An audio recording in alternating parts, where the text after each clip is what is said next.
ನಾಸಿಕ್‌ನ ಸಿಐಡಿಸಿಒ ಪ್ರದೇಶದಲ್ಲಿ ಚಿನ್ನದ ಉಂಗುರ ಕಳ್ಳತನಕ್ಕೆ ಯತ್ನ ನಡೆದಿರುವ ಘಟನೆ ಬೆಳಕಿಗೆ ಬಂದಿದೆ. ಈ ಸಂಪೂರ್ಣ ಘಟನೆ ಸಿಸಿಟಿವಿಯಲ್ಲಿ ದಾಖಲಾಗಿದ್ದು, ಇದೀಗ ವೈರಲ್ ಆಗುತ್ತಿದೆ.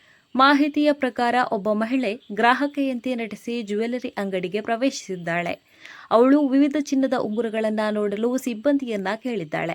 ಉಂಗುರಗಳನ್ನು ಪರಿಶೀಲಿಸುವ ವೇಳೆ ಆಕೆ ನಿಜವಾದ ಚಿನ್ನದ ಉಂಗುರವನ್ನ ನಕಲಿ ಉಂಗುರದೊಂದಿಗೆ ಬದಲಾಯಿಸಲು ಯತ್ನಿಸಿದ್ದಾಳೆ ಎಂಬ ಆರೋಪ ಕೇಳಿಬಂದಿದೆ. ಆದರೆ ಅಂಗಡಿಯ ಎಚ್ಚರಿಕೆಯಿಂದಿದ್ದ ಸಿಬ್ಬಂದಿ ಈ ಅನುಮಾನಾಸ್ಪದ ಚಟುವಟಿಕೆಯನ್ನ ತಕ್ಷಣ ಗಮನಿಸಿ ಕಳ್ಳತನದ ಯತ್ನವನ್ನ ವಿಫಲಗೊಳಿಸಿದ್ದಾರೆ. ಈ ಸಂಪೂರ್ಣ ಘಟನೆ ಅಂಗಡಿಯ ಸಿಸಿಟಿವಿ ಕ್ಯಾಮೆರಾಗಳಲ್ಲಿ ಸ್ಪಷ್ಟವಾಗಿ ದಾಖಲಾಗಿದ್ದು, ಇದೀಗ ಪೊಲೀಸ್ ತನಿಖೆಗೆ ಪ್ರಮುಖ ಸಾಕ್ಷಿಯಾಗಿ ಪರಿಣಮಿಸಿದೆ.